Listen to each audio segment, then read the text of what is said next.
I'm Darren Criss.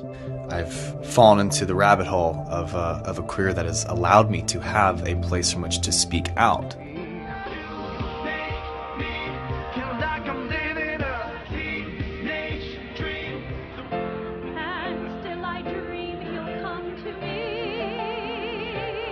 And the winner is Darren Criss, the assassination of Gianni Versace. Congratulations to all of you. Thank you to the Television Academy, and go Blue. Wow, this is such an honor to be in front of so many incredible people, I feel. And I am so enormously proud to be a teeny tiny part of that as the son of a firecracker Filipino woman from Cebu that dreamed of coming to this country and getting to be invited to cool parties like this. So Mom, I know you're watching this. You are hugely responsible for most of the good things in my life. I love you dearly. I dedicate this to you. Congratulations to all of you. This is totally awesome.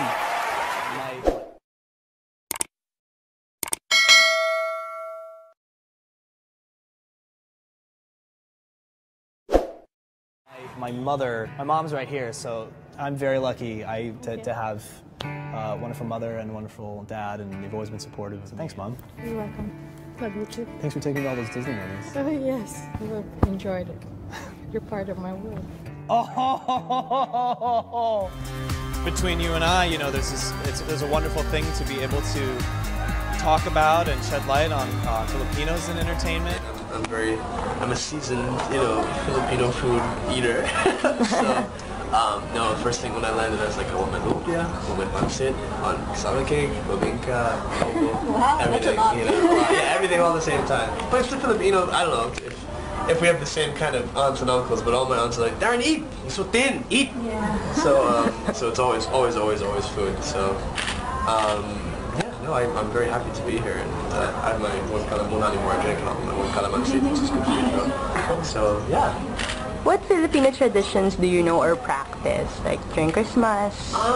It's as much as I want to say, because I'm in the Philippines, that I've lived, very close life to the Philippines. That's really not the case. I mean, my mom's the youngest of 7, and she's Cebuano, so she's from, she was born and raised here, and she came to the States, looking for a different life. So as such, my father's American, I'm American, my brother's American. So that's not to say, I don't want to get this confused, not to say that she, disavowed Filipino culture, but she's very much an American. So aside from adobo at the house or having my Filipino family over, I can't really say there's any Filipino traditions other than just having Filipino. To me, that's a tradition in and of itself. This is my 3rd time in the Philippines, so being with family and just there's just little things like, I don't know, really like silly Filipino jokes and like puns, a lot of tagless jokes. That I guess that's it. But as far as very evident cultural traditions, I can't really say I've ever really been a part of that. My favorite thing about being Filipino is definitely just having Filipino family in relation to the grander community. Not really. They all have to do with puns with the Filipino accent. So I can't really think of any, but any word that sounds like a different word between an accent, I can't think of any, but you know what I'm talking about, right? There's just like a ton of really silly jokes. Yeah. I was here 2 years ago. Well, it was 2008 in January. So that's almost 3 years. That would be almost 3 years. My cousin and my aunts live here in Makati. They have my aunt has a restaurant called Memoria in Makati, and my cousins got married at San Antonio. We went there, and I spent some time in Puerto Galera, and I spent some time in Cebu because that's where my mom's from, and I saw where she went to school. And before that, I came here when I was very young, so I wasn't really kind of conscious of where I was. So it's interesting coming back here for under very different circumstances. So. But I love, I'm not from the Philippines, and as much as I'll pretend to while I'm here, I'm not. But I have this bizarre kinship, as soon as I got off the plane, I was like, sweet, I'm back in the Philippines. Like, I love this place. So, I don't know, it's cool. Maybe whatever Filipino blood in me, it's very happy to be here. A whole new world. That's where we'll be. That's where we'll be. We dragged her here. Ladies and gentlemen, I present to you Princess Jasmine herself, the amazing Lea Salonga. Yes! Honey, look here. Okay? Free concerts! Yes! Say that one more time. Yes! Free concert. You didn't pay a dime for this. Yeah, exactly.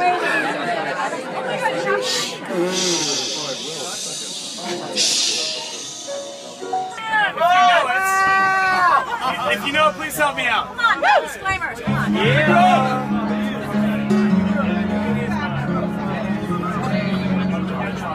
I can show you. Shivering. Tell me, princess, how many you last in your heart decide. I can hold in your eyes, take you under my wonder, over sideways under on a magic carpet ride, a whole new world. Fantastic more of you, know what to tell us, no. Where to go? Say we're over here. Dazzling place I never knew. I'm singing. But when I play it here, it's crystal clear. And now I'm in a whole new world. Now I'm in a whole new world. Unbelievable sights, indescribable feeling, soaring, tumbling, feeling through an endless diamond sky. A whole new world. Don't you dare close your eyes. 100,000 hold your breath, it gets better. I'm like a shooting star. I'm caught so far. I can't go back the way I used to be. Every turn a surprise. Every moment's together. I'll chase them everywhere. It's time to spare. Let me share this whole new world with you. Yes. A whole new world. That's where we'll be. That's where we'll be. A wondrous place for you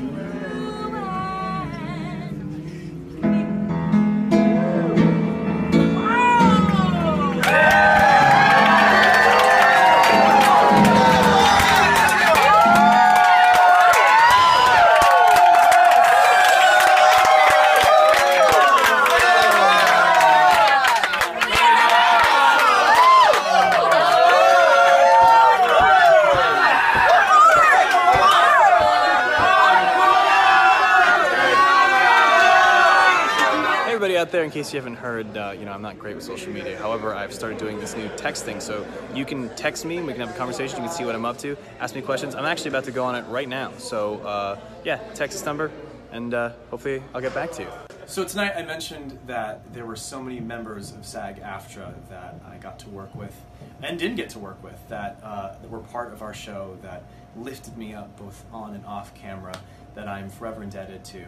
And I made a list of all of them, and there are so many people that I would have been kicked off stage for lack of time, but I share this with all of them, and I don't know how many more opportunities I'm going to have to broadcast my undying gratitude.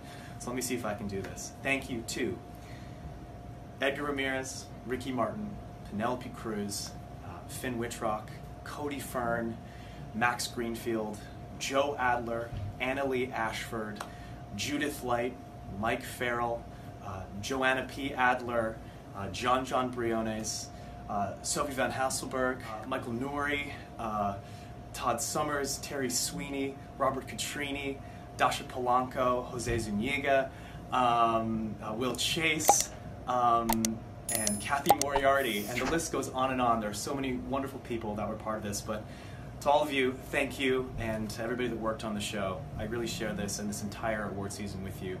This has been a thrill of a lifetime. Oh, hello, everybody.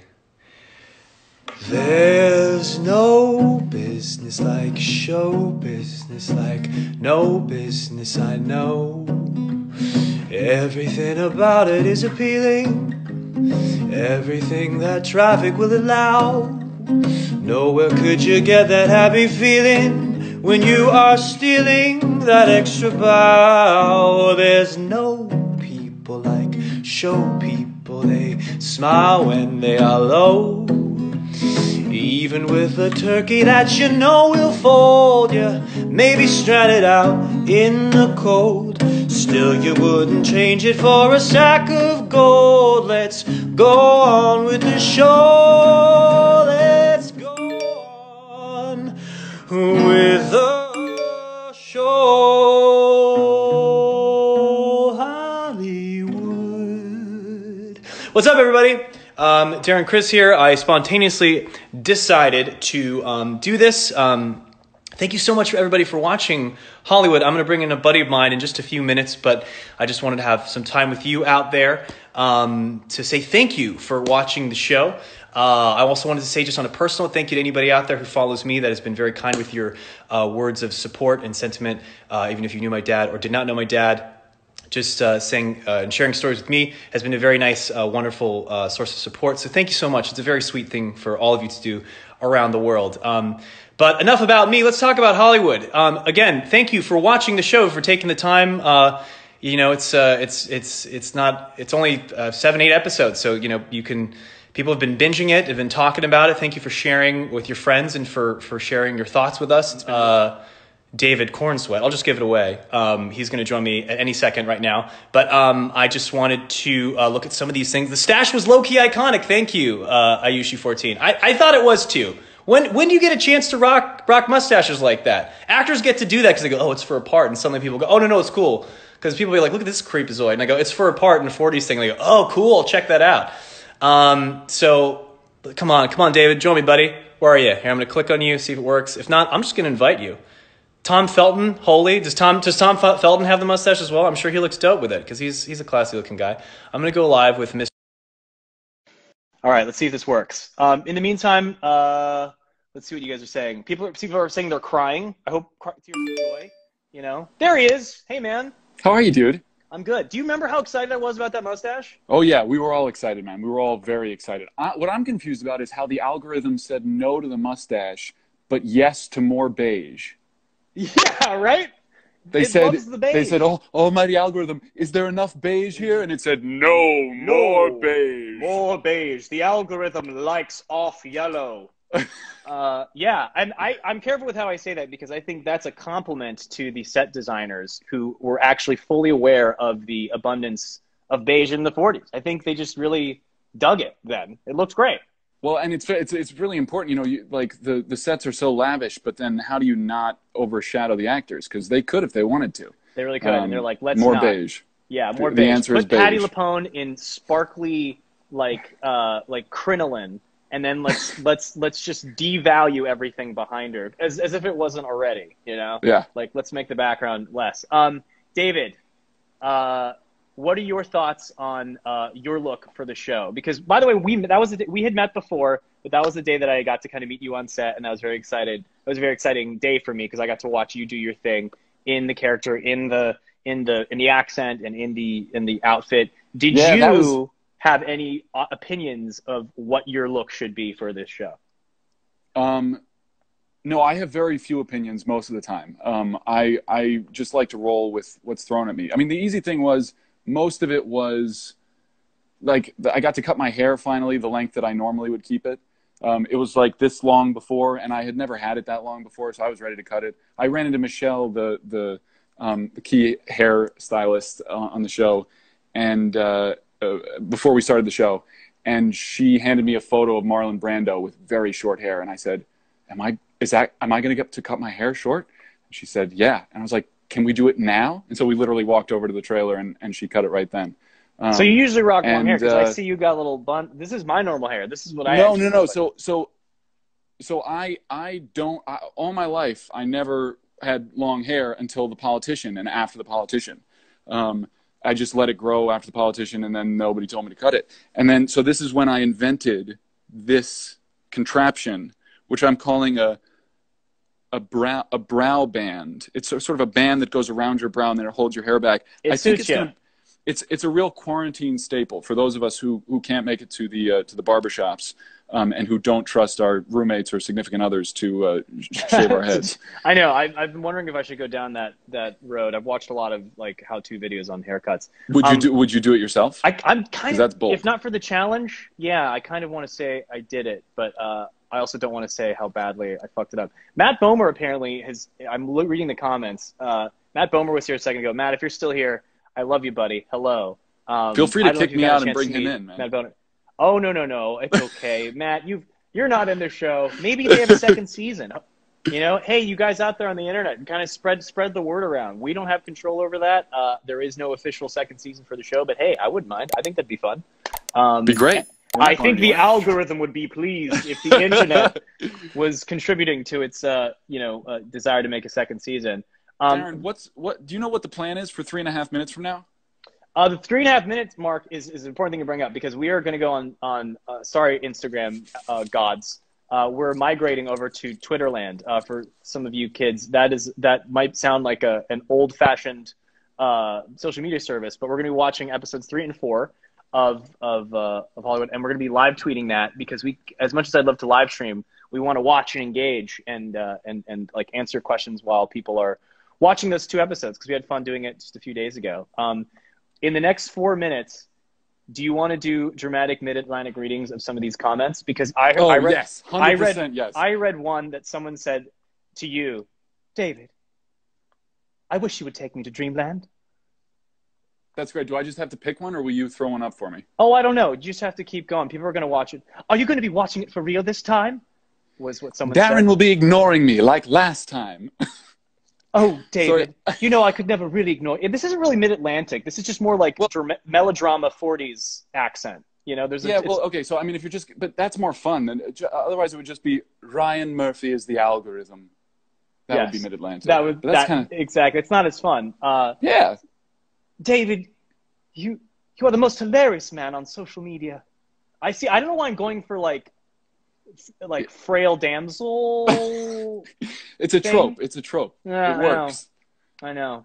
Bring in Miss Kincaid, says Hollywood Netflix. That's understandable. And I absolutely believe that. Yeah, Miss Kincaid. Oh my God, people I know, my family's watching this. This is weird. Oh God, you be careful. Well, hey, you get naked and have all kinds of sexy time in the show. So I was about to say, don't say anything dirty.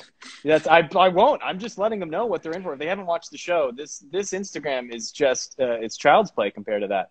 Oh yeah. We got 3 minutes left. David? Tell you what. Okay. Let me ask you this: are you queued up and ready to go? Are you ready to hit play? Because I'm starting at 5. Because the other night you were behind. I was behind. I know. And I'm not interested in this delay thing anymore. I want you on top of some stuff. Okay, I will be on it. So I'll do my best. So I'm going to give everybody enough time to get out of here, get their Netflix started up. If you've already seen it, maybe you want to watch again. Or more importantly, if you haven't seen it and know somebody that hasn't and you want to see their reactions, maybe film their reactions to some of the things that you think are pretty racy. Share that with us and to share your thoughts. But we're trying to get more people to watch the show. So help us out. The challenge for tonight, because the episode is particularly salacious, is watch with a loved one, mom, dad, roommate, somebody who you're quarantined with, who hasn't watched the show yet. Sit them down and if you dare. Yeah, put your friendship to the test. Put your and it's confirmed. My mom commented, "Moms love Hollywood," so get your moms watching. Yeah, Moms Love Hollywood. I want to start. Is that an official hashtag? I'm trying to make it a thing, but I don't know. It's all right. You might as well. I mean, dads love Hollywood, brothers and sisters love. Everybody loves Hollywood. Any version of people loving Hollywood is a good thing. All right, we're gonna leave you guys. All right, we're 20 seconds away. Joining us. 20 seconds away. We'll see you guys out there. On Twitter. Bye. # Hollywood Netflix.